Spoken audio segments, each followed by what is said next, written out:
அனைவருக்கும் வணக்கம். இந்த 135வது மனதின் குரல் நிகழ்ச்சியில பாரத பிரதமர் இந்த 20 ரூபாய்க்கு ஒரு இன்சூரன்ஸ் அதை பற்றி சொல்லியிருக்கிறார். உலகத்திலேயே இவ்வளவு குறைந்த பிரீமியத்தில் 2 லட்சம் ரூபாய் விபத்து காப்பீடு எங்கேயும் கிடையாது. அதே மாதிரி 436 ரூபாய் கட்டினா லைஃப் இன்சூரன்ஸ், அதுவும் உலகத்திலேயே கிடையாது. இதை நாங்கள் இங்கே மயிலாப்பூர்ல வெற்றி வாய்ப்பை இழந்தா கூட 3 நாட்கள் அதற்கான முகாம் நாங்கள் இதே மண்டபத்தில் அமைத்திருந்தோம். நன்றி தெரிவிப்பதற்கு, மக்களுக்கு நன்றி தெரிவிப்பதற்கு, அதே நேரத்தில் அவர்கள் பலன் பெறுவதற்கும் கூட. அதே மாதிரி இந்த நெகிழி பயன்படுத்துவது, இப்போ இங்கே கூட இந்த பாட்டில்களை ரொம்ப பயன்படுத்தாம கண்ணாடி பாட்டில்கள் இல்லை என்றால் சில்வர் பாட்டில்களை பயன்படுத்தணும் அப்படின்னு கேட்டுக்கிறேன். சட்டமன்றத்தில் கூட இதற்கான ஒரு விவாதம் வந்தது. நெகிழி பயன்படுத்தாம கிளாஸ்ல தண்ணி கொடுக்குறாங்க, கிளாஸ் பாட்டில் கொடுத்து அதை தூக்கி வீசிடுவாங்க, அதனால பாட்டிலில் கொடுக்கல அப்படின்னு. இன்னைக்கு பல விஞ்ஞான முறையில் பல இப்போ பேப்பர் பாட்டில்கள் கூட வந்துருச்சு. அதனால இந்த நெகிழியை பயன்படுத்தாம அதற்கு மாற்று ஏற்பாடை எல்லோரும் செய்ய வேண்டும். ஏன்னா இந்த நெகிழிகள் இந்த பூமி பந்தின் மீது மக்காமல் வருங்கால சந்ததியினருக்கு ஒரு கனமான ஒரு சுற்றுச்சூழல் அற்ற ஒரு பூமியை கொடுக்கும் என்பது உண்மை. இன்னும் சொல்ல போனா அந்த நெகிழியினால மீன்களை நாம் எடுத்து வெட்டி பார்த்தால் இந்த நெகிழிகள் மீன்கள் உண்டு, மீன்கள் நெகிழியை உண்டுது, அந்த மீனை நாம உண்றோம். ஆக நாம போட்ட நெகிழி நமது வயிற்றுக்குள்ளே வந்து கேன்சரா மாறுது. ஆக இதைத்தான் பாரத பிரதமர் அவர்கள் சொல்கிறார்கள். அதனால நாம இந்த நெகிழியை பயன்படுத்துவதை நம் அன்றாட வாழ்க்கையிலிருந்து தவிர்க்க வேண்டும். முடிந்த அளவிற்கு, இன்னும் சொல்ல போனா இந்த பெட் பாட்டில்ஸ், இப்போ இந்த மினரல் வாட்டர் கம்பெனிகள் கூட இந்த நெகிழி பாட்டில்கள்ல இருந்து மாறி அவர்கள் இந்த பேப்பர் பாட்டில்ஸ் கொண்டு வர வேண்டும் என்பது எனது கருத்தாக இருக்கிறது. இந்த விஞ்ஞான முறையில் அது முடியும். சட்டமன்றத்திலும் அதை மாதிரி ஒரு முறையை மேற்கொள்ள வேண்டும் என்பது எனது கருத்து. இன்று நீங்க பாத்தீங்கன்னா போலியோ சொட்டு மருந்து தினம், முதலமைச்சரே வந்து அதை தொடங்கி வைத்திருப்பதை நான் பாராட்டுகிறேன். ஏன்னா இந்த போலியோ சொட்டு மருந்து தினத்தை பற்றிய ஒரு விழிப்புணர்வு மக்களுக்கு தேவை. அதனால இந்த எல்லா குடும்பத்தை சார்ந்த குழந்தைகளுக்கும் இந்த போலியோ சொட்டு மருந்து போட்டுக்கொண்டால் போலியோ என்ற மிக கொடுமையான நோய் வராமல் தடுக்கலாம். ஆனால் எந்தெந்த குடும்பத்தில் குழந்தைகள் போலியோ சொட்டு மருந்து கொடுக்கக்கூடிய வயதில் இருக்கிறார்கள் அவர்கள் எல்லாம் சென்று போட்டுக்கொள்ள வேண்டும். இலவச போலியோ சொட்டு மருந்து கொடுக்கப்பட வேண்டும். இது வந்து பாரதிய ஜனதா கட்சி ஆட்சி செய்யும் பொழுதுதான் இந்த போலியோ ஒழிப்பு என்பது. மரியாதைக்குரிய ஹர்ஷவர்தன் அவர்கள் நம்ம சுகாதாரத்துறை அமைச்சராக இருக்கும்போது தான் போலியோ ஒழிப்பதற்கான அத்தனை முயற்சிகளும் முன்னெடுக்கப்பட்டன என்பதையும் நான் தெரிவித்துக் கொள்கிறேன். தமிழக அரசியலை பொறுத்தமட்டில் எனக்கு வைகோ போன்றவர்களை பற்றி பேச வேண்டும் என்றால் ஆச்சரியமாக இருக்கிறது. திமுகவை எதிர்த்து தான் வெளியே வந்தாரு. திமுகவில் ஸ்டாலினுக்கு முக்கியத்துவம் கொடுக்கிறது என்பதை எதிர்த்து தான் வந்தாரு. பல பல பல தொண்டர்கள் தீக்குளித்தார்கள். நான் சிறு வயதா இருக்கும்போது எனக்கு ஞாபகம் இருக்குது.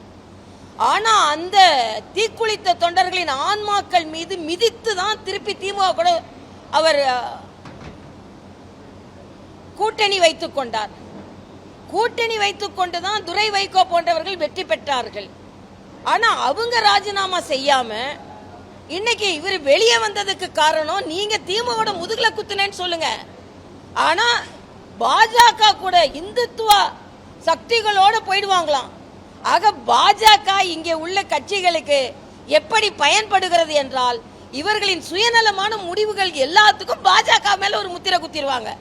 வைகோ முதுகுல குத்தி போறதுக்கு மிக மிக பிரபலமானவர். வளர்த்த கடா நெஞ்சில் பாய்ந்தது என்ற பிரேஸே கலைஞர் இவருக்காக தான் பயன்படுத்தினார். ஆனா இன்னைக்கு வந்து அவர் போயிட்டு இந்துத்துவ சக்திகள் கூட சேர்ந்துட போறாங்களாம். ஆக நீங்க எடுக்கின்ற எல்லா சுயநல முடிவுக்கும் பாஜகவை குறை சொல்வதை நான் வன்மையாக கண்டிக்கிறேன். கம்யூனிஸ்டுகள் என்ன பதவி ஆசையில போய் தாவேகா கூட சேர்ந்துட்டு இவங்க கவர்னர் ஆட்சி கொண்டு வர முயற்சி செஞ்சாங்க, அதனால நாங்க அங்க போய் சேர்ந்துட்டோம். அண்ணன் திருமாவளவன் அவர்கள் எங்களுக்கு இஷ்டம்லாம் இல்லை, அப்படியே பொங்கி பொங்கி விழுறார். ஆனாலும் நாங்கள் அங்கே கூட்டணி ஆட்சியில் இருப்போன்னு நான் கேட்குற, விருப்பம் இல்லைன்னா கூட்டணி ஆட்சியிலேருந்து வெளியே வர வேண்டியது தானே. புலம்பிக் கொண்டே உள்ளே இருப்பது எதற்கு? அதுபோல இன்னைக்கு நிர்மல்குமார் எல்லா கட்சியும் குதிரை பேரத்தை பற்றி பேசுகிறது தான் வியப்பு. குதிரை பேரம் நடக்குதான். ஆட்சியாளர்கள் குதிரை பேரம் நடத்துவாங்களா, வெளியே இருக்கிறவங்க நடத்துவாங்களான்னு எனக்கு தெரியல. குதிரை பேரத்தை பற்றி பேசினால் எப்படி இருக்கும்? திமுக ஒருவேளை சில நடவடிக்கைகளில் எடுத்தால் அதை வன்மையாக கண்டிக்கத்தக்கது. நாங்கள் திமுகவையும் தாவேகாவையும் ஒரே மாதிரி தான் நாங்கள் எதிர்ப்போம். ஆனால் சுயநலமாக எடுக்கின்ற எல்லா முடிவுக்கும் பாஜக கூட போயிட போறாங்க. அதனால நாங்கள் பாஜக எதிர்ப்புனால நாங்கள் இப்போ இருக்கிற சென்ற ஆட்சியிலே நீங்கள் பாஜக உள்ள வந்துருமோ அப்படின்னு நாங்கள் திமுக கூட இருக்கிறோம் அப்படின்னோம். இன்னைக்கு இந்துத்துவா கூட அவங்க கை கோத்துருவாங்களோ அதனால நாங்கள் வெளியே போறோம் அப்படின்னா, தமிழ்நாட்டில் மதிமுகவாக இருக்கட்டும், கம்யூனிஸ்டுகளாக இருக்கட்டும், விடுதலை சிறுத்தைகளாக இருக்கட்டும், நீங்கள் எடுக்கின்ற சுயநல முடிவுக்கு பாஜகவை அடையாளம் காட்டுவதை நான் வன்மையாக கண்டிக்கிறேன் என்பதை தெரிவித்துக் கொள்கிறேன். என்ன வாய்ப்பு? அதாவது இப்ப கூட்டணி பற்றி நாங்க எதுவும் சொல்லல. நீங்க நான் தான் சொல்லிட்டேன், நாங்க திமுகவையும் கடுமையாக எதிர்த்து கொண்டு இருக்கிறோம் அப்படின்னு சொல்லிட்டேன். இன்னொன்றையும் நான் சொல்றேன், இன்னைக்கு திமுக சில தவறுகளை செய்திருக்கலாம், ஆனா தாவேகா அதே தவறை செய்யக்கூடாது என்பது எனது கருத்து. உதாரணத்திற்கு இந்த திருப்பரங்குன்றம் விளக்கேற்றுவது இந்துக்கள் அத்தனை பேரின் உணர்வு. அந்த உணர்வுக்கு மதிப்பளிக்க வேண்டும். நீங்களும் உச்சநீதிமன்றம் சென்று இந்த உணர்வை எதிர்க்கக்கூடாது என்பது எனது அழுத்தமான கருத்தாக நான் தெரிவித்துக் கொள்கிறேன். அதே மாதிரி அங்கன்வாடி ஊழியர்களுக்கும் சத்துணவு பணியாளர்களுக்கும் ஓய்வூதியத்தை 2000 3500 உயர்த்தி கருணை தொகையை 1 லட்சத்திலிருந்து 2 லட்சமாக உயர்த்தி சென்ற பிப்ரவரி மாதமே திமுக அரசாணை பிறப்பித்து விட்டது. ஆனால் இந்த ஆட்சி வந்து 1 மாதம் ஆகியும் அவர்களுக்கு அந்த உதவி கொடுக்கப்படவில்லை. அதனால் தூய்மை பணியாளர்களுக்கும் சத்துணவு ஊழியர்களுக்கும் அங்கன்வாடி ஊழியர்களுக்கும் அவர்களுக்கு கிடைக்க வேண்டிய ஊதியம் கிடைக்கப்பட வேண்டும் என்பது. இன்னொன்று, மருத்துவர்கள் அரசாங்க மருத்துவர்களாக பணியாற்றி அந்த பிரிவில் உயர் மருத்துவம் கற்றுவிட்டு மருத்துவத்திற்கு திரும்பாத மருத்துவர்கள் மீது கடுமையான நடவடிக்கை எடுக்க வேண்டும் என்றும் நான் கேட்டுக்கொள்கிறேன். அதே மாதிரி சில மருத்துவமனைகளில் இப்ப கூட இன்னைக்கு ஒரு செய்தி வந்திருக்கிறது, அரசாங்க மருத்துவமனையில் இதய நோய் பிரிவு பூட்டி கிடக்கிறது என்று.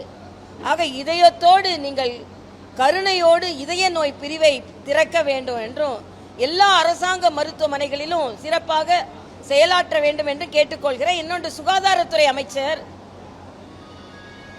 அரசாங்க மருத்துவமனைகளில் உள்ள லஞ்ச ஊழலை ஒழிக்கிறேன், யாராவது பணம் கேட்டா பேஷண்ட்டை கூட்டிட்டு போறது, டெலிவரி சொன்னது, பணம் கேட்டால் அது கடுமையாக நடவடிக்கை எடுக்கப்படும் என்று சொல்கிறார். ஆனா நீங்க பாத்தீங்கன்னா ஆர்டிஓ ஆபீஸ்ல கைப்பற்றப்பட்ட 54 லட்சம் ரூபாயில ஏறக்குறை 24 லட்சம் ரூபாய் ஜிபே மூலமாக பெறப்பட்டது. ஆக இன்னைக்கு டிஜிட்டல் இந்தியா இன்னைக்கு வந்து டிஜிட்டல் கரப்ஷனாக தமிழ்நாட்டில் மாறி இருக்கிறது. நேரடியாக கரப்ஷன் இல்லை, ஆனால் டிஜிட்டல் மூலமா யார் யார் பேர்லாமோ கொடுக்க வேண்டும் என்று சில அதிகாரிகள் கூறுகிறார்கள் என்ற தகவல் வந்திருக்கிறது. அதனால் இங்கே நேரடி ஊழலை நீங்கள் எப்படி எதிர்க்கிறீர்களோ அது போல டிஜிட்டல் ஊழல் எங்கேயும் நடக்காமல் பார்த்து கொள்ள வேண்டும். அது நடக்கிறது என்ற செய்திகள் நமக்கு அதிர்ச்சியை தருகிறது என்பதை நான் இங்கே தெரிவித்துக் கொள்கிறேன்.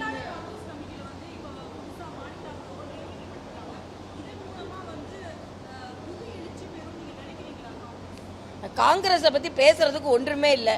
காங்கிரஸ் பத்தி பேசுறதுக்கு ஒண்ணும் இல்லை, அப்புறம் காங்கிரஸ் தலைவரை பத்தி பேசுறதுக்கு ஒண்ணும் இல்லை. ஜீரோ, அவ்வளவுதான்.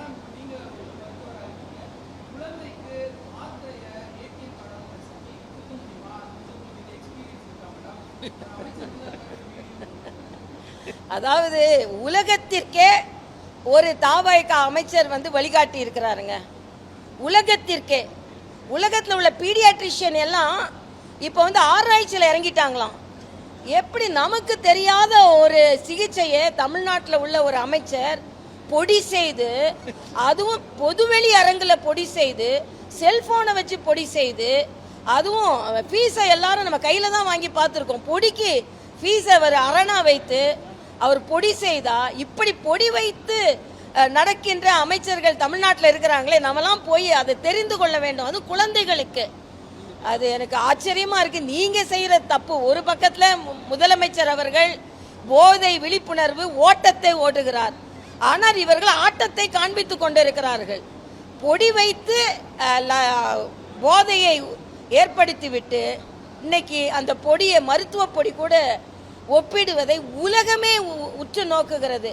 இதை சாதாரணமாக எடுத்துக்க கூடாது. முதலமைச்சர் அவர்கள் இது என்ன, உண்மையிலேயே இது மருந்து தானா இல்லைன்னா போதை மருந்தா, இது உடல் நலத்திற்கான மருந்தா இல்லைன்னா போதை மருந்தா, ஏன் அப்படி செஞ்சாங்க? பொது வழியில இவர்கள் இப்படி நடந்து கொண்டார்கள் என்றால் இதற்கு பின்னால் எத்தனை பேர் இப்படி நடந்து கொண்டிருக்கிறார்கள்?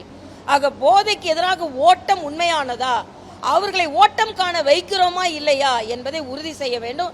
இன்னும் சொல்ல போனால் அந்த அமைச்சர் உண்மையான விளக்கத்தோடு வர வேண்டும். இல்லை என்றால் அவர் பதவி விலகி அதற்கான விளக்கத்தை முழுமையான போதை பழக்கம் என்பது சாதாரண பழக்கம் அல்ல. இது இளைஞர்களுக்கு மிக தவறான ஒரு கருத்தை பதிவு செய்கிறது. அதனால் அவர்கள் பயன்படுத்தி இருந்தால் நிச்சயமாக தண்டனைக்குரியவர்கள் என்பதை நான் தெரிவித்துக் கொள்கிறேன்.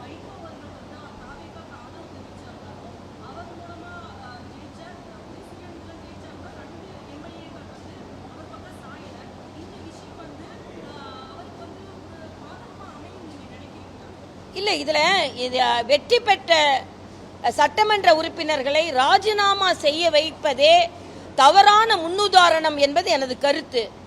இவர்கள் எல்லாரும் இப்போ அதான் சொல்றாங்க, குதிரை பேரம் நடக்கிறதுன்னு எதிர்கட்சி சொல்றாங்க. குதிரை பேரம் செய்பவர்களே குதிரை பேரத்தை பற்றி பேசுகிறார்கள். ஏற்கனவே 6வது அதிமுக எம்எல்ஏ ராஜினாமா செய்தாகிவிட்டது. 40 நாட்களுக்குள்ள ஆகல, இந்த மை கூட காயல.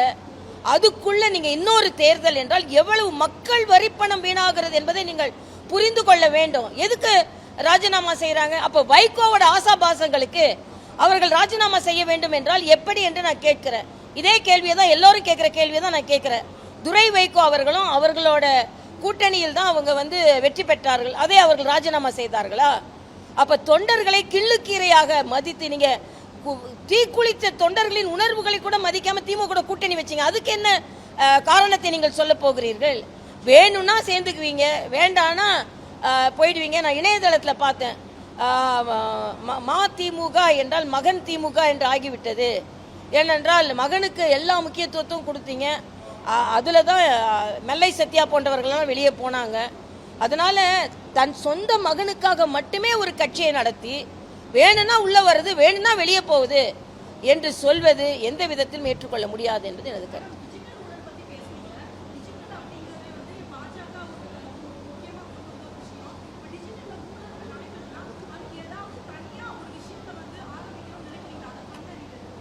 இல்ல, அதுக்கு முயற்சி செய்யணும்.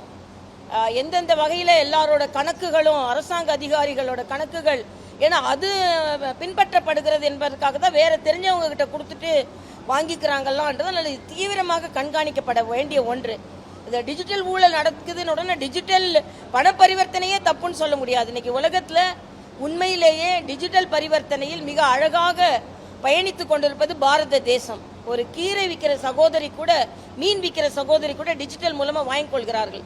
ஆனால் எப்பொழுதுமே ஒரு நல்ல நடைமுறை தவறான நடைமுறைக்கு வழிவகுக்கும் பொழுது நல்ல நடைமுறை அது சந்தேகத்திற்கு உட்பட்டு ஆகிவிடக் கூடாது என்பது எனது கருத்து.